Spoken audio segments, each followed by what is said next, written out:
कि सबसे पहले तो I respectfully disagree with the judgment pass by the Madhya Pradesh high court. जो कमाल मौला मस्जिद पे उन्होंने आज जो जजमेंट दिया, मैं समझता हूँ ये एरोनियस है। इसके अंदर बहुत सी चीज़ों को मद्देनजर नहीं रखते हुए ये जजमेंट उन्होंने ऐसा के पास कर दिया। अब आप देखिए वहाँ पर प्लेसेस ऑफ वर्शिप एक्ट 1991 का कंसिडर नहीं किया गया, वक्फ एक्ट का जो था उसको कंसिडर नहीं किया गया था।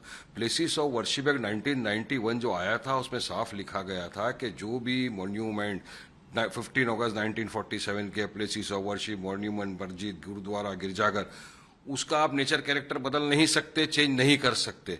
बाबरी के वक्त पे ये था, पूरा डिस्प्यूट खत्म। अब तो नेवर एंडिंग स्टोरी हो गया ये। यहां पर तो जुम्मा की नमाज लोग पढ़ते थे, आप वो नमाज बंद कर दिया। आपने सिर्फ बोल दिया कि ठीक है, अब आपको दूसरी जगह ले लीजिए सरकार को बोल के, तो अब क्या इसी तरह करेंगे आप? बाबरी में भी बोल दिया आप दूसरा लैंड आपको अलॉट कर देंगे, यहां भी आप बोल दिया दूसरा लैंड आप ले लीजिए, तो क्या लगा? ले लो ना, सबको ले लो, हमारा क्या करेंगे? अब इस तरह से क्या ये होगा कोर्ट के अंदर? मतलब 242 पेज का जजमेंट है ये, पूरा जजमेंट तो हमने पढ़ा नहीं है। जजमेंट पढ़ने के बाद में उसको पूरी तरह से डिटेल्स के ऊपर बात कर सकते हैं उस पर, लेकिन फिलहाल जो हमको जानकारी मिल रही है वो यही है कि इस बुनियाद के ऊपर जजमेंट दिया। एएसआई वो गवर्नमेंट के साथ मिली भगत में काम कर रहा है। वहां के लोगों ने आज ये लगाया है कि एएसआई हमारे को पूछता भी नहीं था किस तरह सर्वे करना, बस अपने हिसाब से करके डाल दिया रिपोर्ट उन लोगों ने वहां पर। तो अभी देखिए, सबको अपना अपना रिलीजन प्रैक्टिस करने का अधिकार है। आज वह जुम्मा की नमाज होती थी, आपने बंद कर दिया। और कुछ वक्त पहले 1995 में समझता हूं कि वहां के जो धार के बड़े लोग थे उन लोगों ने अलाउड किया कि ठीक है आप मंगलवार को यहां पर पूजा करिए, बसंत पंचमी के दिन यहां पर। तो ये तमाम चीजें सामने है पब्लिक के। अब बाबरी के वक्त भी आपने देखा आस्था की बुनियाद पर फैसला हो गया, वहां तो बोल दिया गया था साफ कि भाई कोई प्रमाण ही नहीं मिले कि मंदिर को तोड़ के मस्जिद बनाया गया है, फिर भी आपने हमारी बाबरी मस्जिद ले लिया। अब यहां पे आ गया, ये तो नेवर एंडिंग स्टोरी हो गया ना। फिर प्लेसेस ऑफ वर्शिप 1991 को उठा के फेंक दिया जाए ना, खड्डे के अंदर डाल देना चाहिए। देखिए, ये जो रिपोर्ट आई है ये कुछ 1.5 साल, पौने 2 साल की मेहनत के बाद ये रिपोर्ट लाई गई है, जिसमें इस बात पर फोकस किया गया है कि वो जजमेंट क्या था, और उसके बाद अब ये जो प्लेसेस ऑफ वर्शिप एक्ट है उस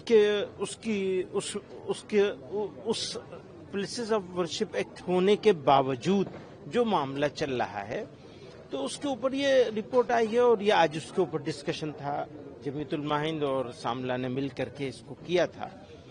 तो बस यही कहना है इसको।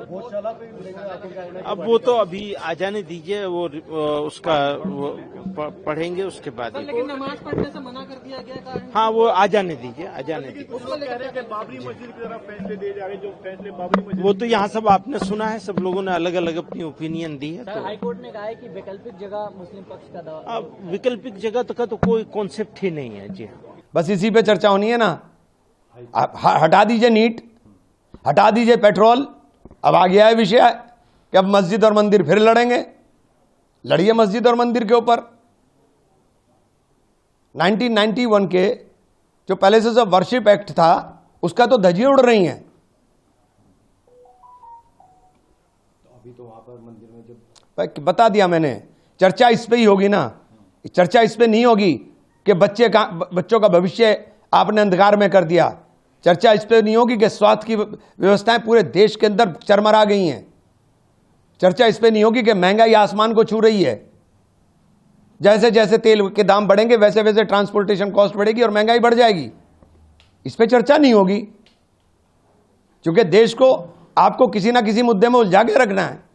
वो जजमेंट को जो मैंने पढ़ा उसमें यह कहा गया है कि नाम भी गौशाला है, हिंदू नाम है, कुछ मंदिर के अवशेष भी हैं, और ये हिंदू पक्ष के तरफ से कहा गया। मुस्लिम पक्ष से भी बात कही गई है कि काफी दिनों से नमाज वहां पर पढ़ी जा रही थी, लेकिन हाईकोर्ट ने फैसला दिया है कि ये हिंदुओं का स्थल है और सरकार को अप्रोच करे मुस्लिम पक्ष कि उसको अन्य जगह दिया जाए जहां पर वो अपनी नमाज अदा कर सकते हैं।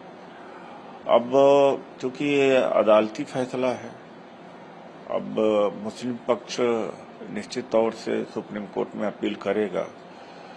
तो आज की ये परिस्थिति है और इस तरह के तमाम सारे मामले इस देश में उखाड़े जा रहे हैं, इसका कोई अंत नहीं है।